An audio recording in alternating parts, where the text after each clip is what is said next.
Acción Positiva. Este es un gusto contar nuevamente con su presencia en este programa que tiene como objetivo buscar la educación cívica de todos los guatemaltecos. Y por eso, ante esta fiesta cívica, el día de hoy iniciaremos con una serie de entrevistas a diferentes candidatos a elección popular. Y hoy,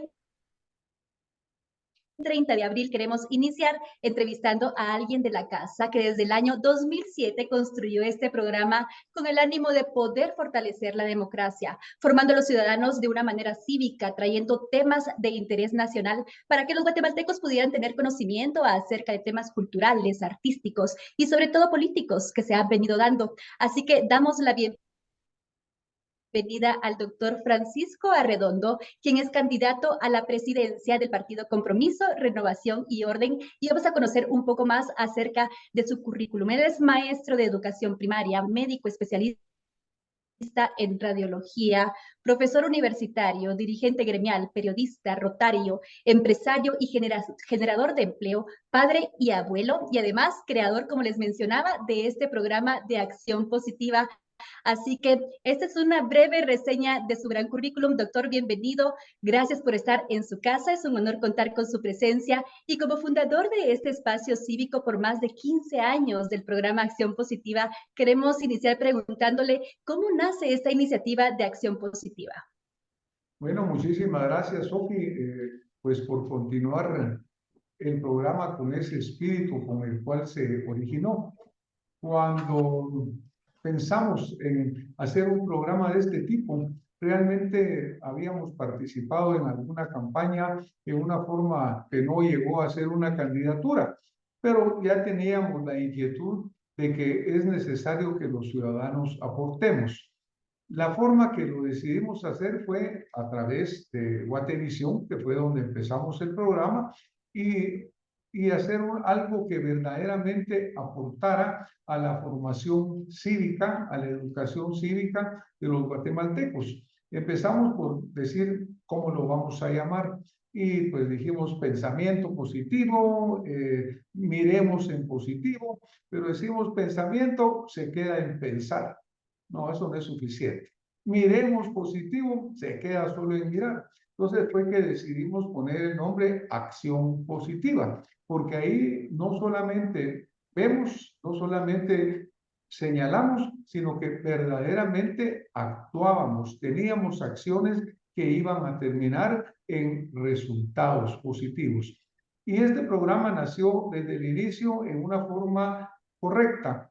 Nunca se atacó a nadie, se invitó a distinguidos personajes de la vida nacional en los diferentes ámbitos, como usted mencionaba, y nunca se hizo con el objeto de insultarlos, con el objeto de intimidarlos, sino que al revés, como una ventana para que todos nuestros invitados pudieran expresar sus ideas en una forma abierta. Era un programa para los invitados, no para el entrevistador, porque pensamos de que realmente el guatemalteco necesita conocer puntos de vista muy diferentes. Así que afortunadamente pues seguimos en esa línea. Hemos tenido invitados en los cuales han hablado de una temática muy amplia, incluyendo la política. Pero ese fue el espíritu y qué bueno que el programa siga teniendo esa misma proyección. Así es, doctor. Aquí continuamos con esos objetivos y continuamos con la entrevista. En esta primera parte quisiera que nos contara un poco sobre su historia, desde que empezó esa etapa de la niñez, cuando tuvo que estudiar allá en Escuintla. ¿Cómo fueron esos años hasta poder llegar a convertirse en un radiólogo, para que los televidentes conozcan un poco más acerca de cuál ha sido la forma en que usted a lo largo de estos años ha fortalecido su experiencia académica y que nos pudiéramos trasladar en aquel entonces a un Francisco Arredondo niño, a un doctor Francisco Arredondo radiólogo? ¿Cómo fueron esos años y qué recuerdos tiene de toda su vida académica? Pues muchas gracias, Sofi. Mi familia es originaria de Tacisco, Santa Rosa, un pueblo donde han habido grandes hombres y mujeres que han aportado muchísimo a Guatemala, incluso un presidente que fue llamado el presidente de la educación, probablemente el mejor presidente que ha tenido Guatemala. Mi familia originaria de allá, gente muy trabajadora, gente honesta totalmente, que me heredaron una trayectoria de vida limpia, la cual he procurado mantener y me siento muy altivo y muy orgulloso de que lo he logrado.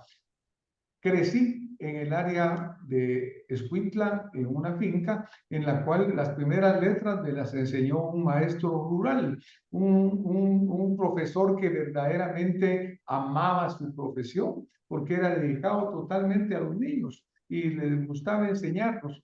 En esa época no teníamos ni soñábamos con tener iPads ni con tener computadoras, sino que era con una pizarra en la cual usábamos tiza para escribir y luego se borraba y volvíamos a escribir sobre la misma. Este era nuestro recurso didáctico y era nuestro recurso pedagógico. Pero lo que prevalecía era la vocación de ese maestro. Cuando llego a Guatemala ya a los 7 años, porque hasta esa edad uno podía entrar al colegio, yo ya sabía leer, ya sabía escribir, incluso ya sabía las tablas de multiplicar, lo cual en alguna forma pues me facilitó bastante el aprendizaje, aunque tenía mucho tiempo porque lo que mis compañeros estaban aprendiendo, yo miraba cómo jugaba o cómo me dedicaba a molestarlos a ellos en el aula. Me graduó de maestro de educación primaria. Curiosamente, llevo la vocación de educador desde mis orígenes. Y luego, después de graduarme, entro en la Facultad de Medicina de la Universidad de San Carlos de Guatemala. Me graduó como médico y cirujano y posteriormente voy a hacer estudios de radiología en posgrado, tanto en Guatemala, que lo inicié en el Hospital Roosevelt, como en Estados Unidos, en el Medical College de Wisconsin, en donde terminé. Gané las calificaciones del American Board de Radiología, que es la forma de calificar a los radiólogos allá, y luego regresé a Guatemala. Le quiero contar que en ningún momento durante mi carrera cruzó por mi cabeza el quedarme en Estados Unidos. Siempre quise regresar a servir a mi patria, como afortunadamente lo hice. Regresamos en el año 80 y con un compañero radiólogo, el doctor Marco Tulio Polanco, trajimos a Guatemala y a Centroamérica la primera tomografía computarizada, el primer ultrasonido de tiempo real, sistemas que hoy son imprescindibles para el diagnóstico, pero que en aquella época eran totalmente desconocidos. Ni nos creían los diagnósticos que hacíamos, porque pensaban que estábamos viendo cosas que nadie más miraba. Pero hoy, afortunadamente, nadie puede hacer una práctica médica adecuada sin contar con estos recursos. Dentro de ese desarrollo de mi profesión médica, tuve la oportunidad de participar, ser invitado a ser profesor universitario en la Universidad Francisco Marroquín, también en la Universidad de San Carlos. Participé en la junta directiva de la Facultad de Medicina de la Universidad Francisco Marroquín, de la Fundación Herrera Yerandi, en el Hospital Herrera Yerandi, Centro Scan de Guatemala. Y pues ahí desarrollé 25 a 30 años en el campo educativo. Me dediqué a trabajar gremialmente, fui presidente de la Asociación de Radiología de Guatemala y a nivel de América, presidente del Colegio Interamericano de Radiología, sociedad en la cual participan todas las sociedades de América, desde Canadá hasta Chile, incluye España e incluye Portugal. Y posteriormente fui nombrado presidente, en realidad no nombrado, electo presidente de la Sociedad Mundial de Radiología, International Society of Radiology, en la cual están participando los 5 continentes con sus sociedades continentales. Me dediqué al periodismo, iniciamos este programa de acción positiva hace 15 años. La línea ha sido la defensa de la libertad de expresión y la vocación totalmente democrática. He participado en una serie muy amplia de actividades como el rotarismo, como usted menciona, el apoyo al artista. Bueno, he tenido la oportunidad de ser conferencista en más de 60 países a lo largo del mundo en temas tanto de radiología como del emprendimiento, porque paralelo a todo esto me dediqué también al desarrollo de empresas que hoy están trabajando y dando empleo tanto en Guatemala como en Centroamérica. Bueno, doctor, muchas gracias por darnos ahí un panorama tan amplio de todo lo que ha hecho durante toda su vida, tanto en el tema de su formación académica como profesor también, y que definitivamente en la salud ha traído también muchos beneficios a nuestro país. Y sobre eso quisiera que nos cuente un poco más. ¿Cuál ha sido su experiencia con la salud? Ya como médico, y si pudiéramos hablarlo de su EPS, que me imagino que fue el primer contacto inicial que pudo tener con la población para poderla atender con los grandes problemas de salud que se tienen, y también su ejercicio profesional en los hospitales. ¿Cómo ha sido esa experiencia y qué recuerdos tiene de ese entonces? Bueno, me parece una pregunta muy interesante, Sofi, la verdad, porque cuando me preguntan, mire, ¿y usted cómo se va a enterar de los problemas de Guatemala? Les digo, mire, yo no me voy a enterar, yo ya conozco los problemas de Guatemala. Exactamente ese mecanismo que usted señaló del EPS que hacíamos los estudiantes a partir de nuestro cuarto año, la verdad que fue una excelente oportunidad para conocer la realidad de lo que pasa en la Guatemala profunda, como se le llama también. No es lo mismo la ciudad de Guatemala, no es lo mismo incluso la periferia que lo que sucede pues en el área rural. Ahí también hay diferentes Guatemalas. Pero a través del EPS pues tuve la oportunidad de ver desde aquella época ya lo mal que estaba nuestro sistema de salud, que se ha venido agravando y cada día está peor. También pude ver como educador, yo iba a ver el puesto de salud donde me tocaba trabajar o el centro de salud o el hospital departamental, pero también iba a ver las escuelas, iba a ver los lugares de enseñanza, tanto públicos como privados. Eso me abrió los ojos o me confirmó ese conocimiento que ya teníamos de las profundas deficiencias de nuestro sistema. Y le hablo de hace bastantes años. Cuando acá confrontamos el COVID y viene esa pandemia que viene a desnudar aún peor la debilidad de nuestro sistema de salud. El 90-95% de los puestos y centros de salud de Guatemala están prácticamente en un estado desastroso, Sofía, pero al mismo tiempo también desnudó la realidad de nuestro sistema educativo. Imagínense que cuando reiniciamos a clases presenciales, una estadística habla que el 85% de las escuelas a las que los niños iban a regresar no tenían agua en ese momento, menos iban a tener escritorios, los patojos estudiando sentados en blocs con cuadernitos que apenas servían, sin comida, en fin, una situación verdaderamente lamentable. Así que eso me ha permitido a mí tener esa visión y trabajando en el área periodística y en el área empresarial, pues termina uno de ver y hacer el cuadro completo de los grandes retos que tiene Guatemala para salir adelante. Así es, y sobre eso quisiera que habláramos también sobre esa faceta suya también tan importante que podemos ver en su hoja de vida, que es la generación de empleo. Quisiera que nos cuente un poco acerca de cuál ha sido su experiencia como empresario, por qué es importante la generación de empleo en nuestro país y cuáles han sido los principales retos que usted ha enfrentado. Hay un presidente norteamericano que se llama Ronald Reagan, que ha sido probablemente de los mejores presidentes que ha tenido Estados Unidos de América. Y él decía una frase que a mí me ha quedado muy marcada y dice, el mejor programa social es un trabajo digno. Porque aquí hablamos mucho de subsidios, de regalar cosas, de aportar, de llevar la bolsa aquí, la bolsa allá, que son puramente mentiras populistas y son parches, cuando en realidad lo único que saca a un país adelante es su capacidad de generar riqueza. Y esa riqueza empieza generándose por su capacidad de generar empleo. Bueno, a través pues, de mi desarrollo empresarial hemos tenido esa oportunidad que le mencionaba de crear fuentes de trabajo tanto en Guatemala como en Centroamérica, directa e indirectamente, porque mucho del efecto que se da es un efecto multiplicador. Es importante aquí juntar las piezas, ¿verdad, Sofi? Porque cuando un empresario, y cuando yo hablo de empresario, le estoy hablando de aquella persona, ahora sí, usando aquel término que usamos al principio de un emprendedor. Y este es cualquier persona, una persona que viene y pone un puesto de chicles en la calle o una venta de dulces, es un emprendedor.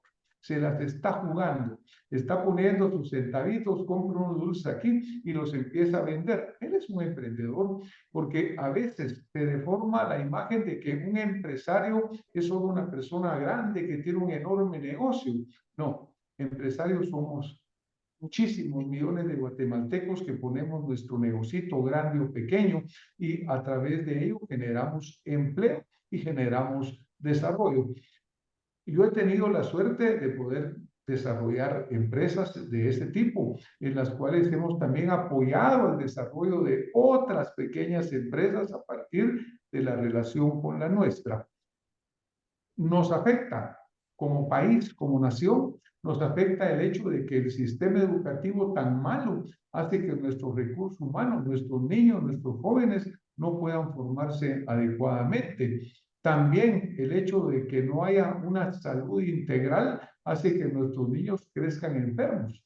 50% de los niños de Guatemala, Sofi, son desnutridos. Y usted sabe perfectamente bien que la desnutrición, particularmente en la ventana de los 1000 días, que es cuando el niño se está desarrollando, cuando los niños no tienen suficiente y buena alimentación, no necesariamente va a desarrollar todas sus capacidades. Esto afecta la capacidad de generar empleo porque el recurso humano no tiene o no ha tenido la oportunidad de alcanzar la plenitud de sus capacidades. Muy bien, ya conocimos un poco acerca de la docencia, la salud pública de los guatemaltecos y así como su experiencia empresarial y ahora pues quiere trasladarlo a un cargo público. Después de más de 20 años regresa nuevamente a participar en política como candidato a la presidencia. ¿Qué lo lleva nuevamente a buscar este cargo, doctor? Mire, yo primero que todo soy un ciudadano.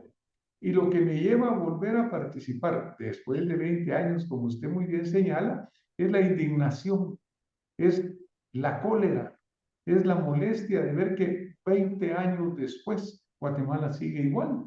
Aparentemente hemos desarrollado, aparentemente los números macroeconómicos son buenos. Dice, mire, tenemos un crecimiento, digamos, bueno para la región latinoamericana, nuestra inflación está controlada, aparentemente suena bonito, pero la realidad del guatemalteco, la realidad suya, la realidad mía, de las personas que nos están viendo, es que cada día es más difícil vivir en Guatemala. El costo de los alimentos, el costo del combustible, la inseguridad en que vivimos, la falta de acceso a la oportunidad. Todavía los niños no siguen teniendo la capacidad de educarse. Mire, aquí es insultante el encontrar gente que en el siglo 21, en el año 2023, hay una gran cantidad de gente que todavía no sabe leer y escribir en Guatemala. ¿Por qué? Porque desafortunadamente estos 20 años han sido de gobiernos corruptos, de gobiernos incapaces. La incapacidad y la corrupción son prácticamente lo mismo. Llegar a ocupar un puesto o poner a una persona en un puesto público sin estar capacitado para el puesto ya es corrupción. Y peor todavía, llegar a robar directamente tomando los fondos o indirectamente pagando obra mal hecha, capitas de asfalto de 5 milímetros cuando debían de ser de 10 centímetros. En fin, me indigna como ciudadano que siendo un país tan rico como es Guatemala, que se compara de una forma increíble con países como por ejemplo Israel, ese país tan rico, quinta economía o sexta economía en el mundo, que tiene un terreno, un territorio la mitad o menos de Guatemala, y la mitad de ese territorio es un desierto, y sin embargo es la quinta o séptima economía en el mundo. Nos ayuda a los guatemaltecos mucho y se lo agradecemos, pero no es justo. No es justo para el guatemalteco que sigamos viviendo en esa forma, que sigamos tolerando la corrupción, que la sigamos aceptando y que cerremos los ojos. Así que eso me motiva de nuevo a participar, Sofi. No puedo como ciudadano quedarme apático, sentado, sin hacer nada, mientras mi país sigue camino al abismo. Gracias, doctor. Gracias por sus respuestas. Sabemos que el gobierno y las instituciones del Estado no generan recursos, que todo es a través del sistema impositivo del país por medio de la recaudación de impuestos. Por lo tanto, el manejo del Estado Es un esfuerzo de todos los guatemaltecos que día con día, producto del consumo, como es el IVA u otro tipo de impuestos directos que van para las arcas del Estado para su funcionamiento. Pero, ¿qué opina usted sobre el sistema impositivo del país actualmente? ¿Cómo evalúa la calidad del gasto de esos recursos? Mire, desafortunadamente, cuando usted dice que ese dinero va a las arcas públicas, desafortunadamente el 30-40% de eso se va a los bolsillos de los corruptos, porque la recaudación tributaria, obviamente a nadie nos gusta pagar impuestos, ¿verdad? Quisiéramos que no existieran, pero es una necesidad para que opere un Estado que debe estar al servicio del ciudadano. Aquí lo que ha pasado es que se deformó y simplemente se están robando todo lo que encuentran y todo lo que va enfrente. Porque la recaudación tributaria, por ejemplo, en los últimos 3 meses de Guatemala, incluso en el año anterior, fue para arriba. El gobierno captó muchísimo más de lo que se pensaba o esperaba que iban a captar. Pero como el hambre de los corruptos es insaciable, no alcanza, Sofi. Así que por eso es que nos molesta pagar impuestos. Dice, ¿para qué voy a pagar impuestos si se lo roban? Yo le pongo un ejemplo, el impuesto a la distribución de petróleo, que es casi el 30-34% del costo de la gasolina que usted le pone a su vehículo y que le duele un montón pagar. Ese 34% se supone que va para mantenimiento de carreteras, tanto a nivel central como a nivel municipal, a nivel departamental. Pero eso no sucede, Sofi, porque usted encuentra en todos lados grandes agujeros, baches, carreteras prácticamente deshechas. Entonces, por eso es que nos molesta pagar esos impuestos. Yo estoy en contra de aumentar más impuestos. Estaría en favor de bajar impuestos. Por ejemplo, nosotros hemos propuesto, hemos postulado que hay que eliminar el impuesto a la distribución de petróleo, que hay que eliminar los subsidios, que hay que dejar trabajar al guatemalteco, quitar impuestos como el de la distribución, eventualmente después de un análisis verdaderamente objetivo, hecho por gentes honestas y capaces, evaluar, quitar o bajar el IVA de ciertos productos, bajar el costo de la medicina, carísima en Guatemala. Usted va a México, le cuesta la mitad. Va a El Salvador, es mucho más barata, incluso en Honduras. En Guatemala, entre los impuestos y la producción, le sale mucho más cara. Doctor, ya usted nos mencionaba algo de cómo van actualmente dirigidos esos impuestos que se recaudan y también dependen mucho del presupuesto general de la nación que es aprobado en el mes de noviembre de cada año por el Congreso de la República. Si no se aprueba el mismo presupuesto, perdón, vamos a repetir esa. Doctor, ya usted mencionaba que los impuestos van dirigidos de diferente forma a las necesidades del país y esto también depende del presupuesto general de la nación que es aprobado en el mes de noviembre de cada año por el Congreso de la República. Si no se aprueba, quedará el mismo presupuesto que se tiene actualmente. Es un presupuesto deficitario, un presupuesto que la mayor parte de gastos se va en funcionamiento y parte de deuda pública. Es muy poco lo que queda para la inversión. En el gobierno del doctor Francisco Arredondo, ¿cómo manejarían esa parte el primer año de gobierno? Bueno, nosotros vivimos en un Estado de Derecho, Sofi. El Ejecutivo obviamente tiene iniciativa de ley y dentro de sus atribuciones es presentar anualmente el presupuesto para que sea aprobado o modificado por el Congreso. Definitivamente es lamentable que nuestro presupuesto sea deficitario, pero yo aquí quiero volver a recalcar que entre un 30 y un 40% del presupuesto de la nación se va en corrupción. Le quiero señalar unos números rápidamente y voy a usar una cifra de 100.000 millones de quetzales que fuera el presupuesto de la nación. Es un poco más, son como 107.000 o 110.000 de repente la manipulación que le hacen, pero pensemos en que son 100.000. De esos 100.000 se roban entre un 30 y un 40%. O sea que de esos 100.000 le quedan 60 o 70. Pero la recaudación tributaria es más de 75.000 millones. Entonces, si no existiera corrupción, no habría un presupuesto deficitario.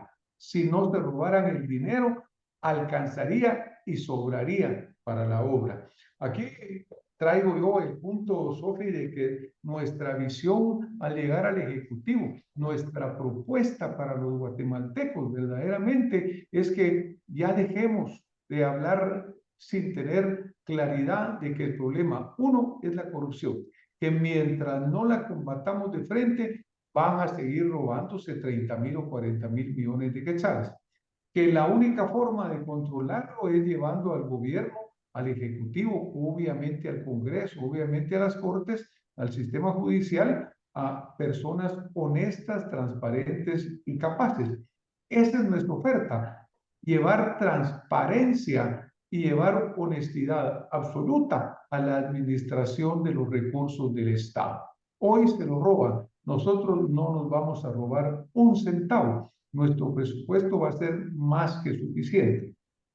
Hay que hacer una reingeniería del presupuesto, pero el servicio de la deuda pública, porque nos han endeudado hasta las cuarta o quinta generación, porque se lo han comido los corruptos. Entonces, ahorita el servicio de deuda pública es el costo mayor que tiene el Estado, es el presupuesto mayor. El segundo en educación, pero lo que más nos cuesta es pagar toda esa deuda que tenemos. Eso hay que pararlo. Claro que sí, doctor, y además la corrupción que como usted menciona es un mal que nos aqueja y que de verdad está afectándonos en todos. Mencionaba, la educación es el segundo más grande. ¿Cómo su gobierno llevará las soluciones para poder conseguir la calidad educativa, los programas que son necesarios para una buena educación, como son la refacción escolar, el apoyo de los maestros para el desarrollo de sus trabajos, las condiciones de las escuelas? ¿Qué programas y qué proyectos tiene pensado para la educación de los guatemaltecos y que este presupuesto que es tan grande y la educación tan importante para el país sea una oportunidad para que podamos encontrar ese camino de formación de nuestros niños y jóvenes para que puedan ser parte del sistema productivo del país? Doctor, háblenos un poco acerca de la educación en su gobierno. El presupuesto es muy grande, más de 22.000 millones de quetzales, pero muy mal distribuido. El 90-95% va para salarios y esos salarios dejan un 5 a un 7% para la inversión en un sistema que está totalmente destrozado. Entonces tenemos que modificar este sistema e invertir mejor. Usted no puede estudiar, Sofi, en un lugar donde no hay agua, donde no hay servicios, donde no hay sanitarios, donde no hay escritorios, donde los maestros no llegan o hay muy pocos maestros. Entonces tenemos que enfrentar el problema de raíz, tenemos que corregir eso. Primero tenemos que gatear antes de que podamos nosotros caminar. Pero aquí siempre hablamos de que queremos cambiarlo todo sin afrontar la realidad. Hay que hacer una reestructuración del presupuesto, hay que parar la corrupción. Obviamente, yo estoy a favor, soy maestro y sé que el maestro debe ser recompensado honorablemente y decentemente por su trabajo. Pero también como maestro yo tengo que cumplir con la misión que a mí se me da. Tengo que ser un buen maestro, un buen educador, dar todo el tiempo que se necesita para educar a estos niños. Tenemos que fortalecer la carrera docente, la carrera de directores, tenemos que rehabilitar la infraestructura escolar a lo largo y ancho de toda Guatemala. Doctor, sabemos que usted fue ministro de Salud por poco tiempo, pero reconocemos ya y vimos en su hoja de vida la gran experiencia en salud pública que tiene. Pero es una responsabilidad estatal que también requiere de mucho dinero y de mucha inversión por parte del presupuesto de la nación. ¿Qué le hace falta a Guatemala para poder mejorar este sistema de atención a los guatemaltecos? Vimos en la pandemia la carencia de servicios que existen en las áreas de salud. ¿Cómo podemos mejorar esa área? La única solución es que personas honestas, con líneas claras y trayectorias muy transparentes de su vida y que puedan demostrarlo, que no sea solo hablar, sino que, mire, aquí está mi hoja de vida, aquí está mi historia de vida, que personas como usted, que es una persona transparente, como miles de los que nos están viendo en este momento, como las personas que van a acompañarme en el gobierno, que tenemos la frente en alto y totalmente honestos, lleguemos a ocupar esas posiciones. Mientras los corruptos sigan llegando, con diferentes banderas. Hoy vemos 23 partidos políticos y la mayor parte de ellos están llevando a los mismos corruptos al gobierno, bajo diferente sombrero, bajo diferente bandera, con diferente discurso, pero simplemente se están reciclando.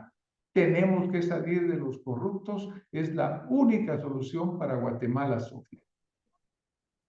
Muy bien, doctor, no hay obras sin sobra, dice por ahí un refrán, y esto nos lleva a platicar de la infraestructura en el país. Y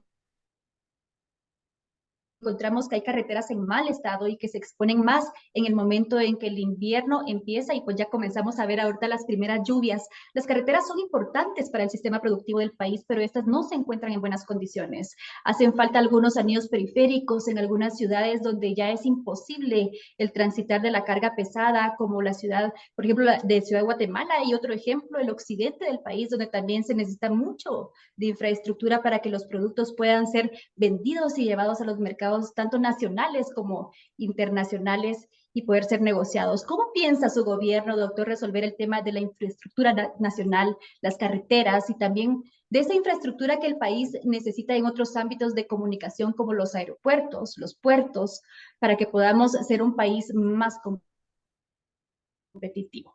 Bueno, la infraestructura, las carreteras y su construcción, los puertos han sido las mayores fuentes de corrupción que hay en Guatemala. El mayor robo que ha ocurrido verdaderamente ha ocurrido con empresas constructoras que han robado millones de quetzales. Vuelve a caer de nuevo en la corrupción. Usted sabe el caso de Odebrecht, esa empresa o ese empresario brasileño que vino a corromper prácticamente a toda América, incluso en Estados Unidos de Norteamérica se le ha señalado. Y él fue el que dijo, mire, yo no vine a corromper a nadie, todos estos ya venían corruptos. ¿Cómo vamos a tener nosotros buenas carreteras si le ponen 5 milímetros de asfalto cuando hay que poner 10 centímetros? Cuando eso ha sido la fuente principal de la corrupción que ha habido en Guatemala. No quiero ser repetitivo, pero tengo que serlo. ¿Cómo resolver esa situación?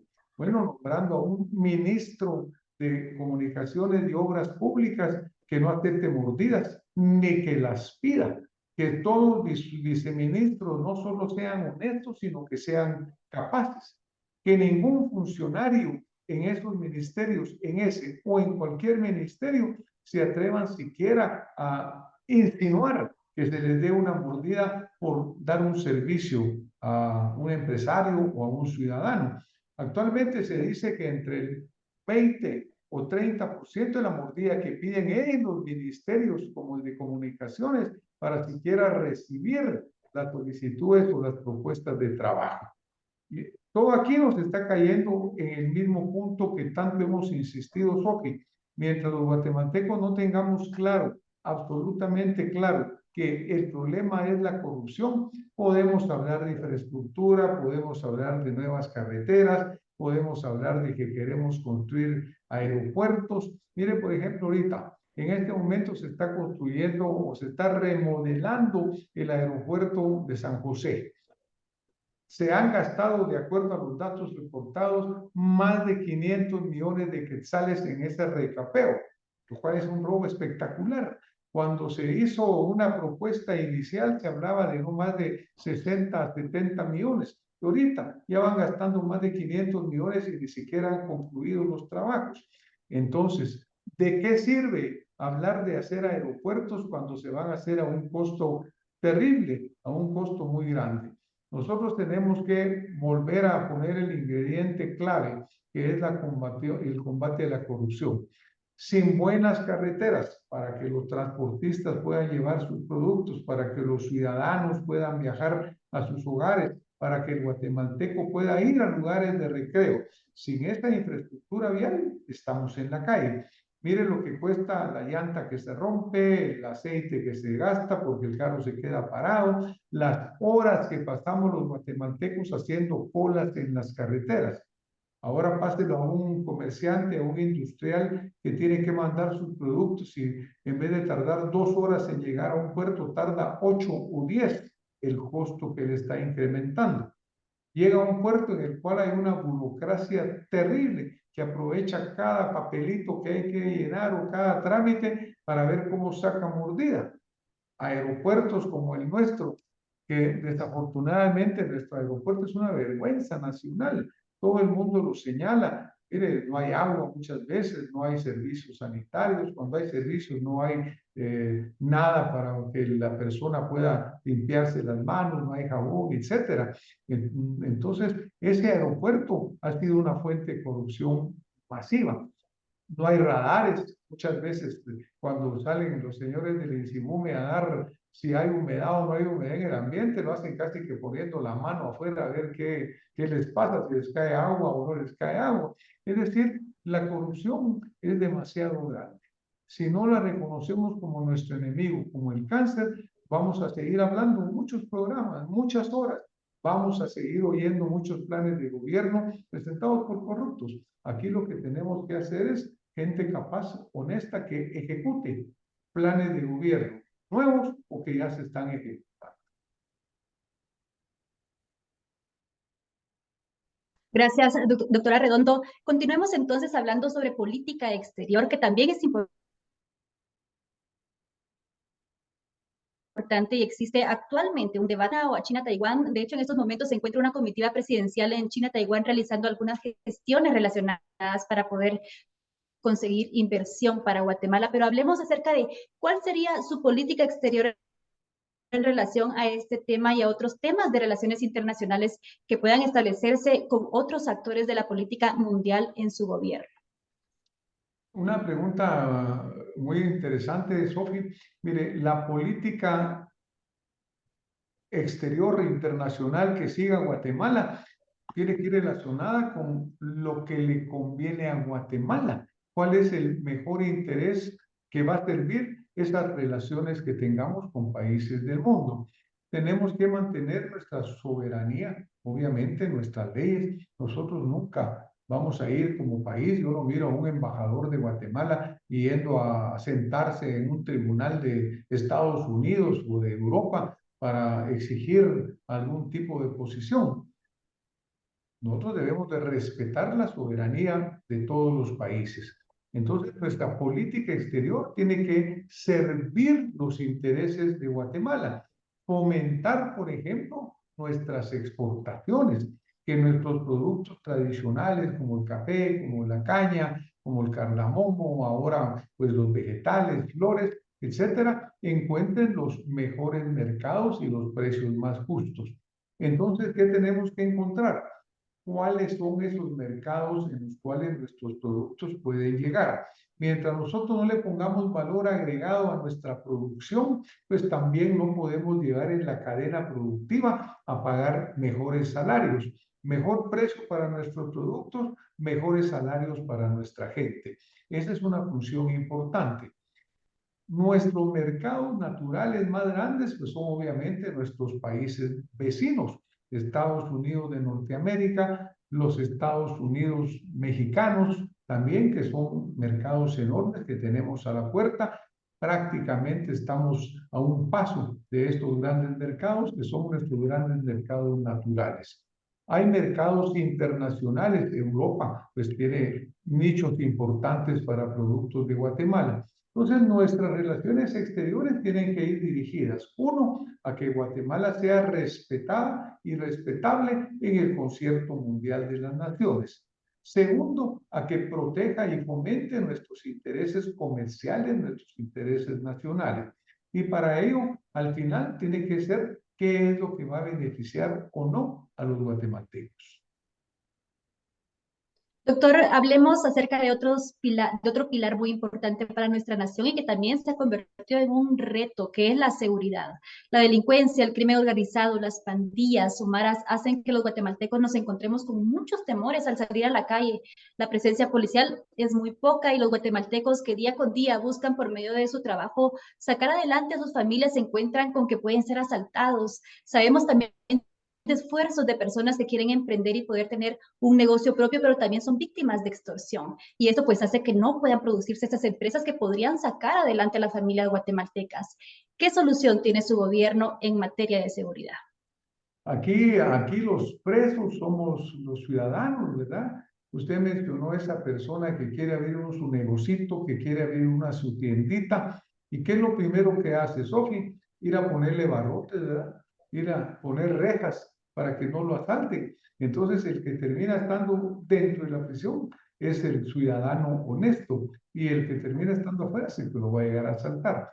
Es un cuadro muy clásico, muy claro de la situación que estamos viviendo. Una inseguridad que cada día va en incremento. Miles de guatemaltecos todos los días somos sujetos de extorsiones, somos sujetos de intranquilidad. La gente ya no puede dormir tranquilo en sus casas, ya no puede circular sin saber que lo van a atacar, que lo van a amenazar. Pero a ese punto no hemos llegado de la noche a la mañana, Sofi. A ese punto hemos llegado después de 20 o más años de gobiernos que se han dedicado a maquillar la seguridad, que se han dedicado a hacer ofertas populistas. Ahorita ya estoy oyendo de ofertas que dicen, mire, voy a duplicar el número de policías. Otro que dice, voy a sacar al ejército a las calles. Esas son solo medidas aisladas. Nosotros tenemos un plan de seguridad completo e integral, en el sentido que no solamente habla del ejército, de la policía, de las policías privadas, sino que habla de cómo integrarlos.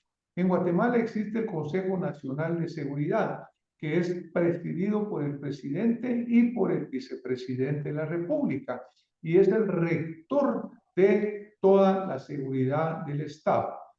Hay que ver que ese Consejo Nacional funcione, que se le integre y se le adicione la seguridad, vista como seguridad militar, seguridad civil, seguridad integral. De nada sirve sacar policías a las calles si van sin armas, si van sin combustible, si no se les paga adecuadamente o si no se les paga simplemente. Entonces tenemos que ver de no hacer parches. La seguridad la estamos viendo nosotros en una forma integrada. No solamente ejército, policía, policías privadas, inteligencia del Estado. También tenemos que ver el sistema carcelario y reformar el sistema carcelario. Y a esto agregarle seguridad alimentaria, seguridad jurídica, seguridad ciudadana. De nada nos sirve poner parches cuando siguen habiendo la pobreza extrema, el hambre, la intranquilidad social. Nuestra visión es una visión totalmente integral. No vamos a poner parches. El candidato a la vicepresidencia por parte de nuestro equipo de trabajo del partido Creo es el general Francisco Bermúdez Amado, un militar de carrera con una formación universitaria posterior, con estudios en derechos humanos y en seguridad institucional. Y con él estamos trabajando ya en desarrollar un proyecto que no haga parches, sino que tome verdaderamente medidas integrales para proteger al guatemalteco, pero no con musiquitas, no con papelitos, no con ofertas vacías, sino que una seguridad verdaderamente completa que hoy y para muchos años por delante proteja a los ciudadanos, fomente la inversión, permita al empresario trabajar bien, permita al ciudadano poder salir con sus niños a jugar a la calle, como lo hacíamos antes. Doctor, y esta falta de seguridad o falta de oportunidades también en nuestro país ha hecho que los guatemaltecos busquen formas de sacar adelante a sus familias y lo han encontrado en la migración y se convierte que las remesas familiares son un porcentaje muy importante del Producto Interno Bruto. Son nuestros migrantes los que en buena medida están sacando adelante el país, pero muchas veces son olvidados por los gobiernos ya estando allá. Cuéntenos cuál sería su apoyo a los migrantes, ya que ellos son una parte importante para el desarrollo económico de los guatemaltecos.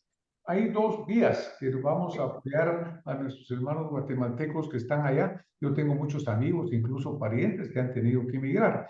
Se han migrado por varias razones. Inicialmente por la violencia política, hace 35, 40 años. Actualmente se migra por la falta de oportunidad.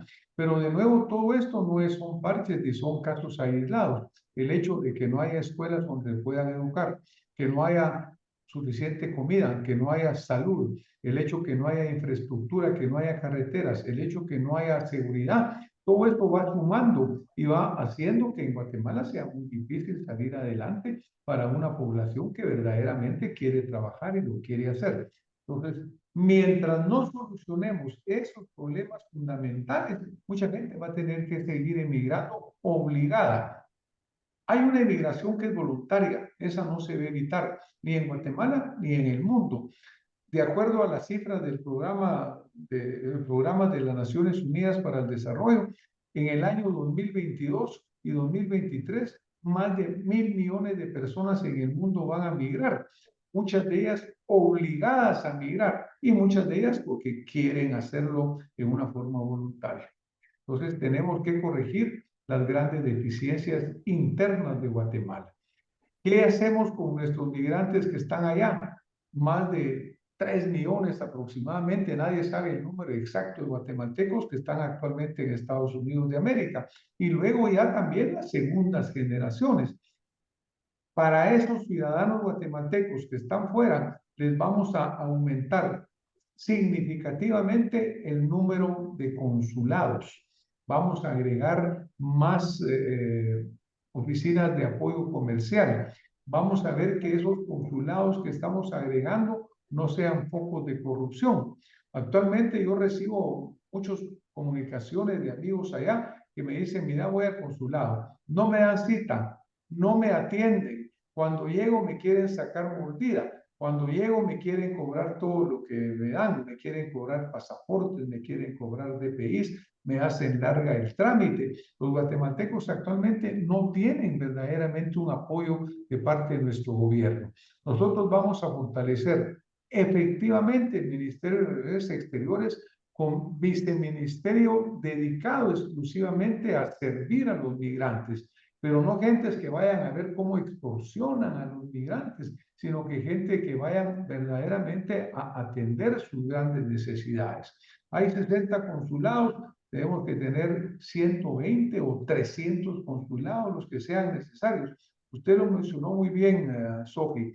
Actualmente, la mayor fuente de ingresos de Guatemala, más que todas las exportaciones juntas, es las remesas que envían los guatemaltecos que están afuera de nuestras fronteras.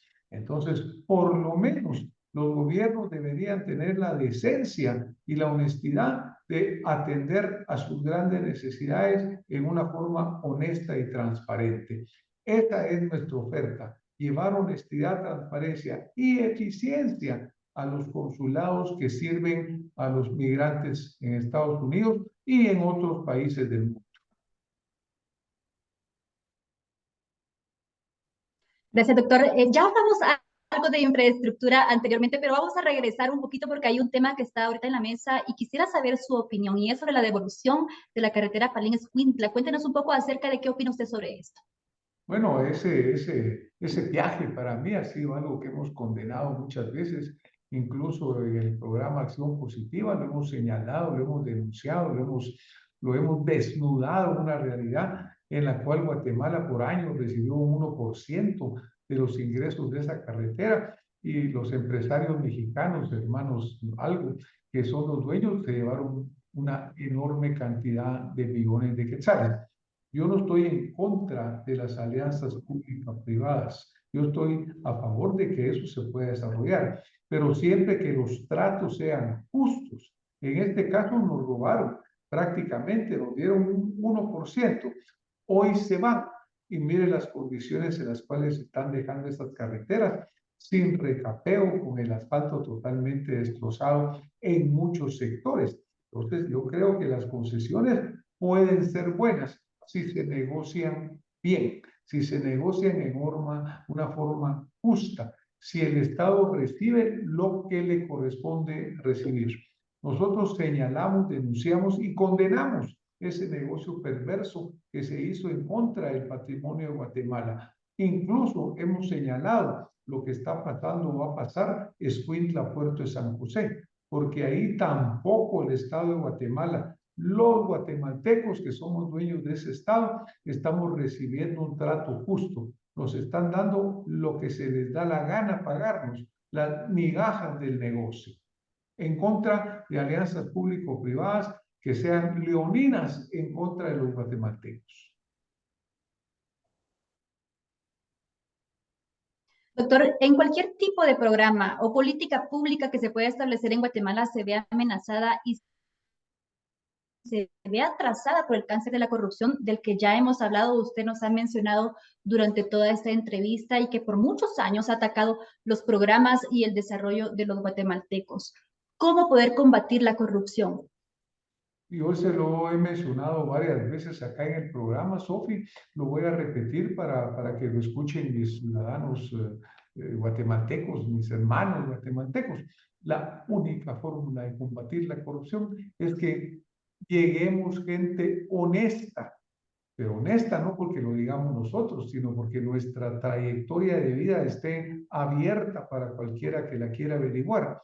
Que lleguemos gente que nunca hemos vivido del gobierno, que nunca nos hemos robado un centavo. Millones de guatemaltecos, miles de guatemaltecos, cientos de guatemaltecos califican para esas posiciones. Entonces, esa es la única solución. Si usted va a llevar un corrupto que proclama, que grita, que se echa baños de pureza a ocupar de nuevo los cargos de gobierno, usted va a seguir perpetuando eternamente la corrupción. Aquí es de tomar la decisión radical. O sacamos a los corruptos del gobierno disfrazados con el traje que se quieran poner, o seguimos igual.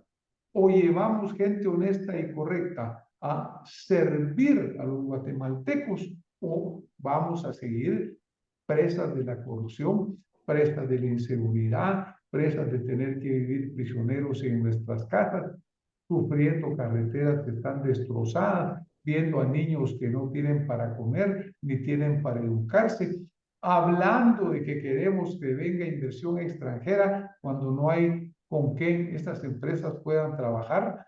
Entonces, tenemos que tomar la decisión. Para mí estas elecciones son elecciones muy sencillas. O elegimos la oscuridad de los corruptos de siempre, o votamos correctamente por personas honestas y capaces que se estén ofreciendo para verdaderamente servir al país.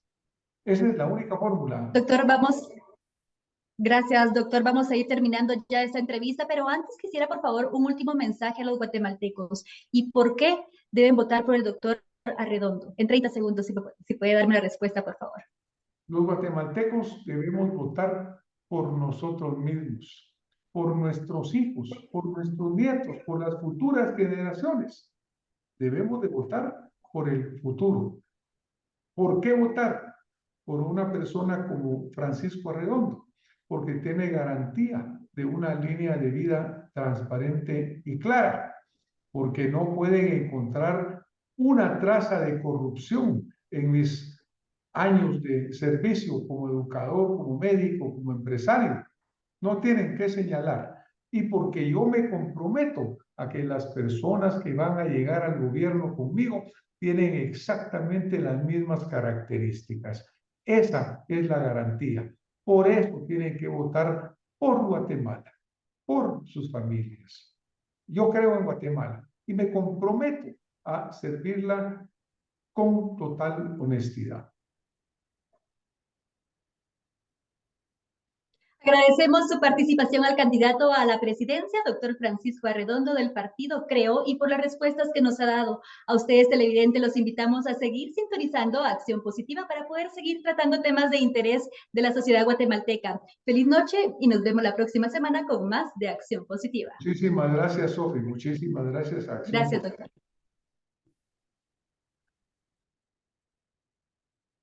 Dele. Bueno, esta entrevista definitivamente está muy interesante, pero continuaremos la próxima semana con más material de la entrevista con el doctor Arredondo, así que los esperamos en más de Acción Positiva. Ay, creo que como que redundé mucho ahí. No sé si puedo repetirlo. Repitamos. La próxima semana estaremos continuando con más de esta entrevista tan interesante con el doctor Francisco Arredondo, así que acompáñenos el próximo domingo. Ok, ahora demos la bienvenida para el 7 de mayo, por favor. Damos la bienvenida para el 7 de mayo, iniciando el programa, y de una vez por parte de Acción Positiva les deseamos a todas las madres que pasen un feliz Día de la Madre.